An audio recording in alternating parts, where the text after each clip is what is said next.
ماشاء اللہ لا حول ولا قوۃ الا باللہ العلی العظیم اعوذ باللہ من الشیطان الرجیم بسم اللہ الرحمن الرحیم الحمد للہ رب العالمین الذی نور قلوبنا بنور الایمان ثم الصلاة والسلام علی اشرف الانبیاء والمرسلین وعلى آلہ الطیبین الطاہرین المعصومین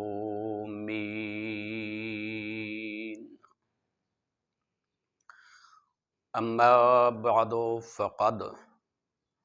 قال رسول اللہ صلی اللہ علیہ وآلہ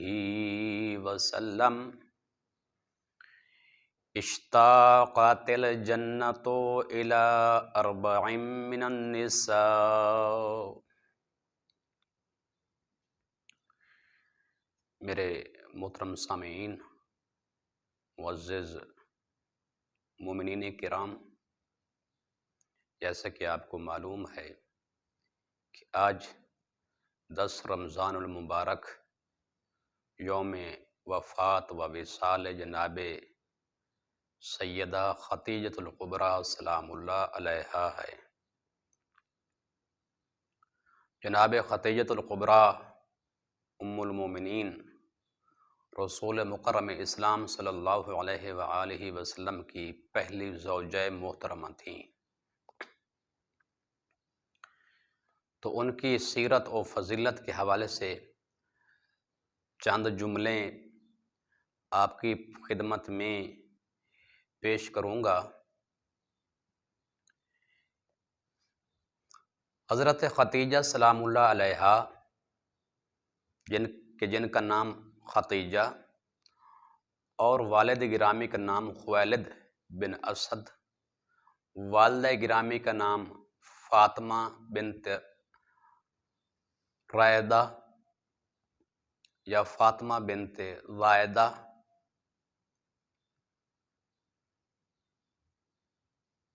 آپ قبیلہ قریش سے تعلق رکھتی تھیں۔ آپ کے مشہور القابات سیدۃ قریش، طاہرہ، زکیہ اور مرضیہ ہیں۔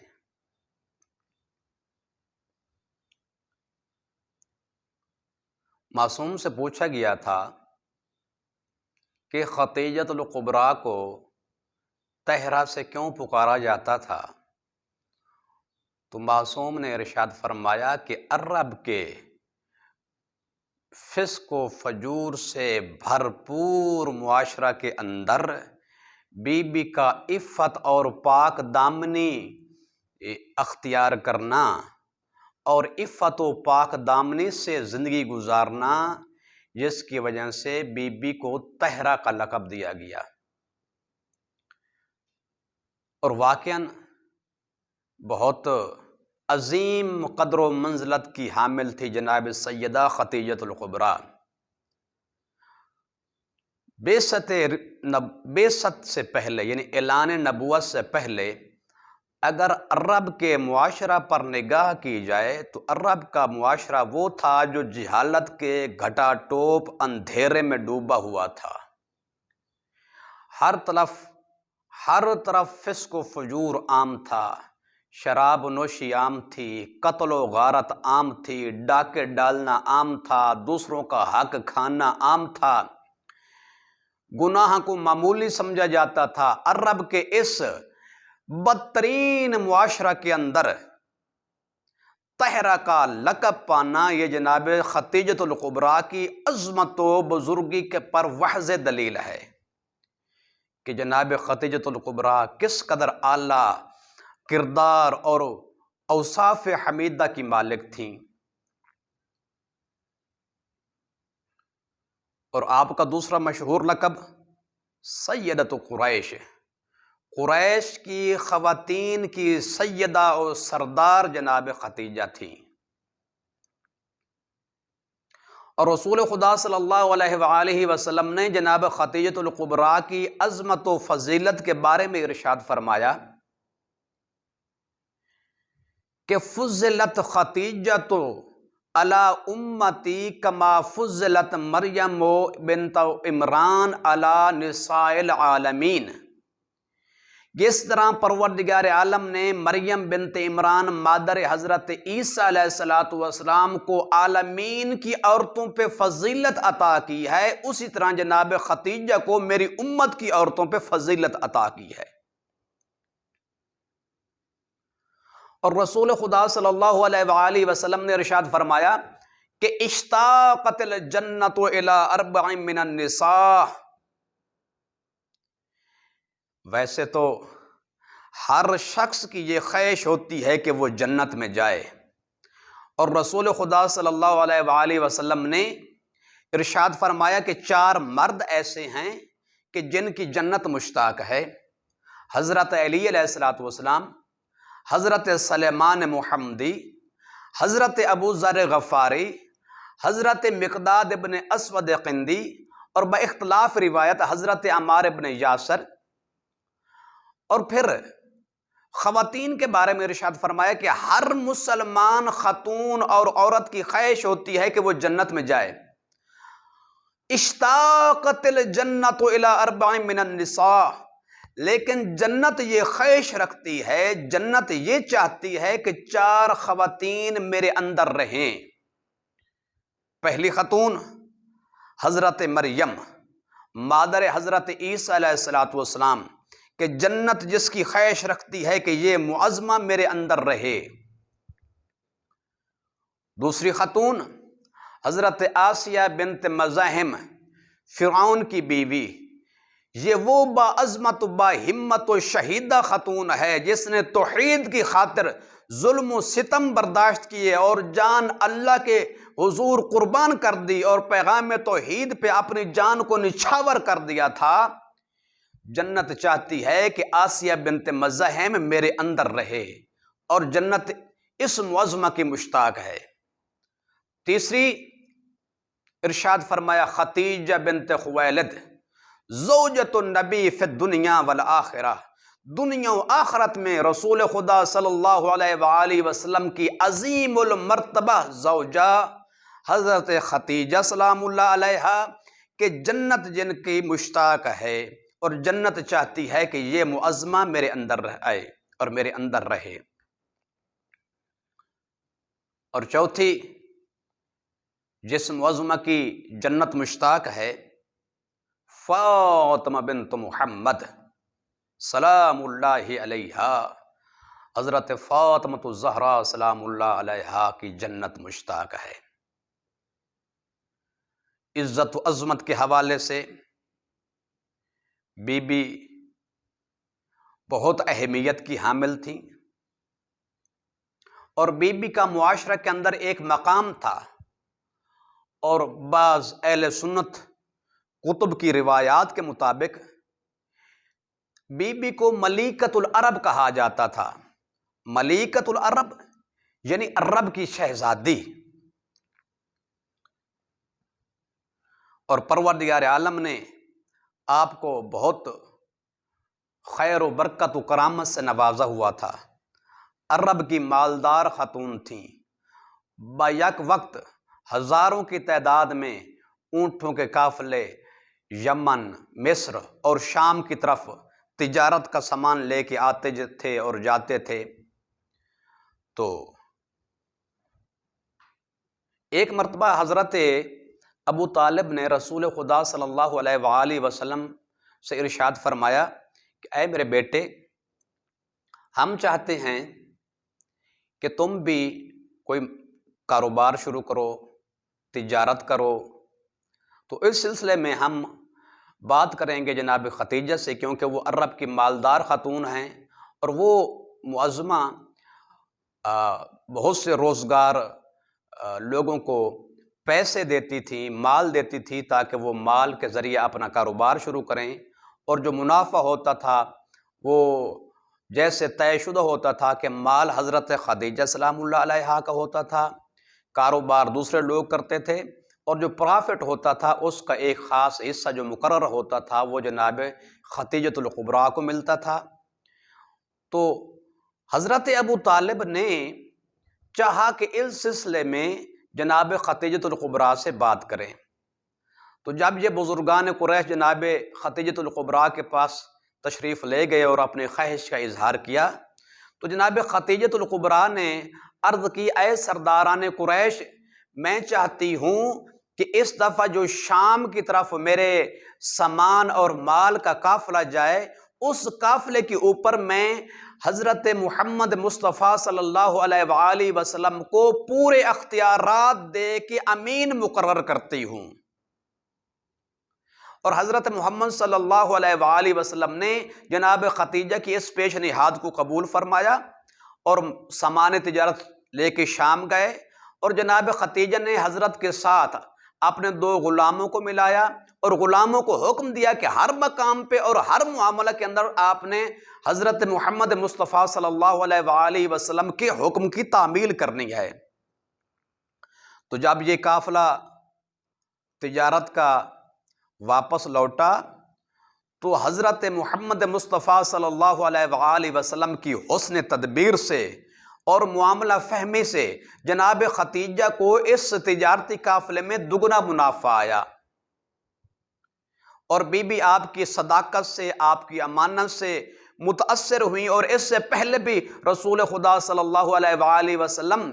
عرب کے غلیظ ترین معاشرہ کے اندر اپنے کردار کا سکہ منوا چکے تھے، اور لوگ آپ کی صداقت کو، آپ کی امانت کو، آپ کی دیانت کو دیکھتے ہوئے آپ کو صادق اور امین کے لقب سے پکارا کرتے تھے۔ اور جناب خدیجۃ الکبریٰ نے رسول خدا صلی اللہ علیہ وآلہ وسلم کی خدمت میں پیغام عقد بھیجا، تو اس وقت محقق علماء کی تحقیق کے مطابق کہ جن میں 3 اہل سنت علماء ہیں اور 2 شیعہ علماء ہیں، اہل سنت اور اہل تشیع کے محقق علماء کی تحقیق کے مطابق جناب خدیجۃ الکبریٰ کی عمر مبارک اس وقت 25، 28 یا 30 سال تھی۔ ان 3 اقوال پہ یہ تحقیق مشتمل ہے۔ کوئی عالم بھی 30 سال سے زیادہ حضرت خدیجہ کی عمر کا قائل نہیں، اور حضرت عبداللہ بن عباس کی روایت شاہد ہے کہ جس میں حضرت عبداللہ بن عباس ارشاد فرماتے ہیں کہ جس وقت جناب خدیجۃ الکبریٰ کی رسول خدا صلی اللہ علیہ وآلہ وسلم سے شادی ہوئی تھی تو جناب خدیجۃ الکبریٰ کی عمر مبارک اس وقت 28 برس تھی، اور رسول خدا صلی اللہ علیہ وآلہ وسلم سے شادی کرنے سے پہلے جناب خدیجہ کی کوئی شادی نہیں تھی، بلکہ جس وقت جناب خدیجہ کی رسول خدا صلی اللہ علیہ وآلہ وسلم کے ساتھ شادی ہوئی ہے تو جناب خدیجہ سلام اللہ علیہا اس وقت کنواری تھی۔ اس سے پہلے جناب خدیجہ کی کوئی شادی نہیں تھی، پہلی شادی ہی جناب رسول خدا صلی اللہ علیہ وآلہ وسلم کے ساتھ ہوئی۔ اور حضرت عبداللہ بن عباس روایت کرتے ہیں کہ شادی کے وقت بی بی کی عمر مبارک 28 برس تھی، اور 28 برس سے پہلے بی بی نے تب تک کوئی شادی نہیں کی تھی۔ اور یہ قول کہ جس کو 5 محقق علماء نے اختیار کیا ہے، جن میں سے 3 محقق علماء اہل سنت سے تعلق رکھتے ہیں، اور 2 محقق علماء جو ہیں وہ اہل تشیع سے تعلق رکھتے ہیں۔ اہل سنت کے محقق علماء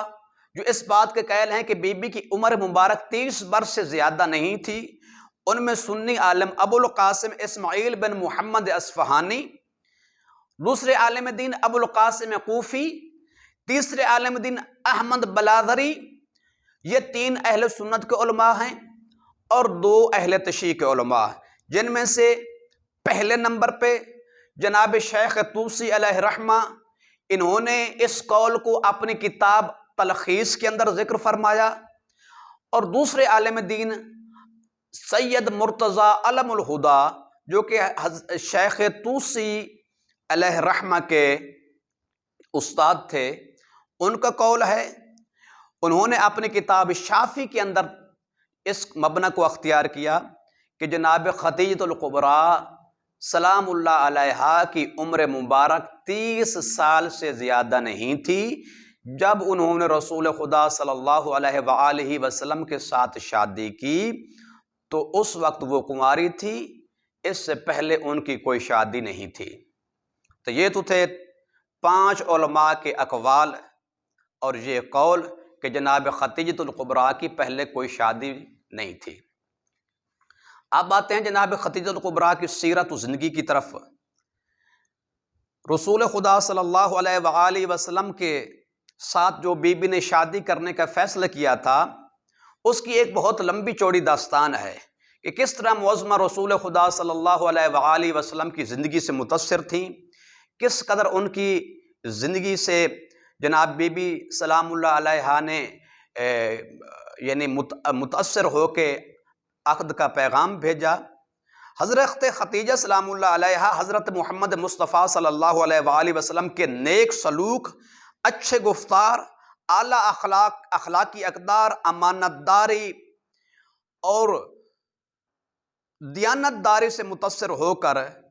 آپ سے شادی کرنے کا فیصلہ کیا تھا۔ یہ وہ معظمہ ہیں کہ جنہوں نے رسول خدا صلی اللہ علیہ وآلہ وسلم کے ساتھ شادی کرنے کے بعد رسول خدا صلی اللہ علیہ وآلہ وسلم کو اپنے قریب بلایا اور عرض کی، یا رسول اللہ، یہ میرا گھر آپ کا گھر ہے اور میں آپ کی کنیز ہوں، اور میں اپنے تمام مال و متاع کو آپ کے قدموں پہ نچھاور کرتی ہوں۔ جب بی بی نے رسول خدا صلی اللہ علیہ وآلہ وسلم کے سامنے اپنا تمام مال متاع پیش کر دیا، تو اس مال و متاع کی وجہ سے رسول خدا صلی اللہ علیہ وآلہ وسلم نے اسلام کی تبلیغ کی، اور مال و متاع کے ذریعے جناب خدیجہ کا مال صرف کر کے رسول خدا صلی اللہ علیہ وآلہ وسلم نے عرب کے معاشرہ تک توحید کا پیغام پہنچایا۔ بہت بہترین انداز میں جناب سیدہ نے رسول خدا صلی اللہ علیہ وآلہ وسلم کے ساتھ زندگی گزاری، بالآخر شیب ابی طالب کے مشکل حالات بھی برداشت کیے، اور دوران شیب ابی طالب جب یہ بنو ہاشم کا خاندان معصور تھا رسول خدا صلی اللہ علیہ وآلہ وسلم کے ساتھ، تو اسی دوران جناب خدیجۃ الکبریٰ سلام اللہ علیہا کی طبیعت ناساز ہوئی، اور بی بی جو ہیں وہ صاحب فراش ہوئیں، علیل ہوئیں۔ تو جب بی بی کا وقت وفات قریب آتا ہے، وقت وصال قریب آتا ہے، تو رسول خدا صلی اللہ علیہ وآلہ وسلم بی بی کی خدمت میں تشریف لے گئے اور بی بی کی تیمارداری کی، عیادت کی۔ تو رسول خدا صلی اللہ علیہ وآلہ وسلم نے جناب سیدہ کی احوال پرسی کی اور ان کو تسلی دی اور ان کی خدمات کو سراہا، اور ارشاد فرمایا کہ اے خدیجہ، آپ کی اسلام کے ساتھ بہت سی یادیں وابستہ ہیں، اور اسلام کے اوپر آپ نے بہت سارا اپنا مال جو ہے وہ قربان کیا ہے، اور شیب ابی طالب کی سختیوں سے آپ مریض ہوئی ہیں۔ تو اس کے بعد ارشاد فرمایا، اما علمت ان اللہ قد زوجنی معاک فی الجنہ، اے خدیجہ، تم جانتی ہو کہ جس طرح پروردگار عالم نے ہمارا شادی کا اہتمام اس دنیا میں فرمایا، اسی طرح پروردگار عالم نے آپ کو جنت میں بھی میری زوجہ قرار دیا ہے۔ اور اس کے بعد جناب خدیجہ نے جب محسوس کیا کہ وقت آخر ہے، تو رسول خدا صلی اللہ علیہ وآلہ وسلم کی خدمت میں 3 وصیتیں پیش کیں۔ پہلی وصیت، عرض کی، یا رسول اللہ، میں نے آپ کے گھر میں 25 سال زندگی گزاری ہے، اگر میری طرف سے کوئی تقصیر ہوئی ہو، کوئی غلطی ہوئی ہو، تو میں آپ سے معافی چاہتی ہوں۔ تو رسول خدا نے ارشاد فرمایا کہ اے خدیجہ، تم نے کوئی تقصیر نہیں کی، تم نے بہت کوشش کی، اور آپ نے میرے گھر میں اپنے آپ کو تھکا دیا اور اپنے سارا مال راہ خدا میں قربان کیا۔ اور دوسری وصیت بہت دردناک وصیت ہے۔ عرض کی اے اللہ کے رسول، اس پوری کائنات میں میرے پاس اولاد میں سے فقط ایک بیٹی ہے۔ میں چاہتی ہوں کہ میرے چلے جانے کے بعد قریش کی کوئی عورت میری بیٹی کو نہ جھنکے، میری بیٹی کو کوئی تکلیف نہ دے۔ یہاں تک کہ بعض علماء نے الفاظ لکھے ہیں کہ جناب خدیجہ نے رسول خدا سے عرض کی اے اللہ کے رسول، میں چاہتی ہوں کہ قریش کی کوئی عورت میری بیٹی کے چہرے پہ تماچا نہ مارے اور میرے بیٹی کے ساتھ کوئی برا سلوک نہ کرے۔ میں کہتا ہوں کہ اے خدیجہ سلام اللہ علیہا، آپ کا خدشہ درست تھا۔ آپ نے تو فقط یہ کہا تھا نا کہ عرب کے اور قریش کی کوئی عورت میری بیٹی کو نہ جھنکے، قریش کی کوئی عورت میری بیٹی کے چہرے پہ تماشا نہ مارے۔ آپ کا خدشہ درست تھا، بلکہ خدشہ سے بڑھ کر حقیقت میں تبدیل ہوا۔ آپ کی بیٹی کو عرب کی اور قریش کی عورتوں نے نہیں مارا، آپ کی بیٹی کو قریش کے مردوں نے مارا ہے۔ آپ کی بیٹی کو قریش کی عورتوں نے نہیں جھنکا، اے خدیجہ آپ کی بیٹی کو قریش کے مردوں نے جھنکا ہے۔ اور تیسری وصیت عرض کی اے اللہ کے رسول، تیسری وصیت بیان کرتے ہوئے مجھے حیا محسوس ہوتی ہے۔ میں چاہتی ہوں کہ یہ وصیت میں اپنی بیٹی کو بتاتی ہوں اور میری بیٹی ہی آپ تک یہ پیغام پہنچائے گی۔ تو جناب خدیجہ نے اپنی بیٹی فاطمہ سلام اللہ علیہا کو اپنے قریب بلایا اور فرمایا کہ اے بیٹی، اپنے بابا سے کہو کہ وہ چادر جس میں وحی الہی نازل ہوتی تھی،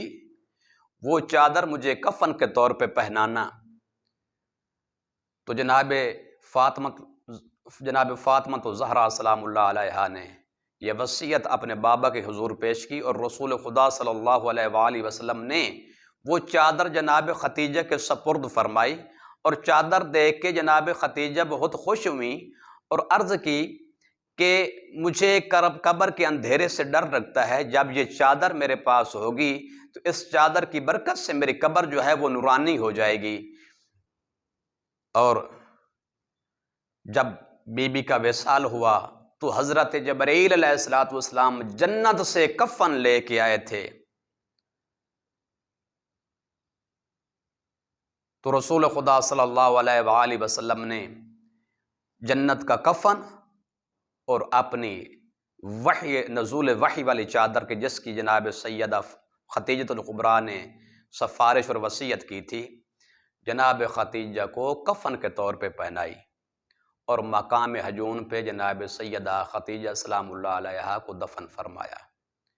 السلام علیکم ورحمۃ اللہ وبرکاتہ۔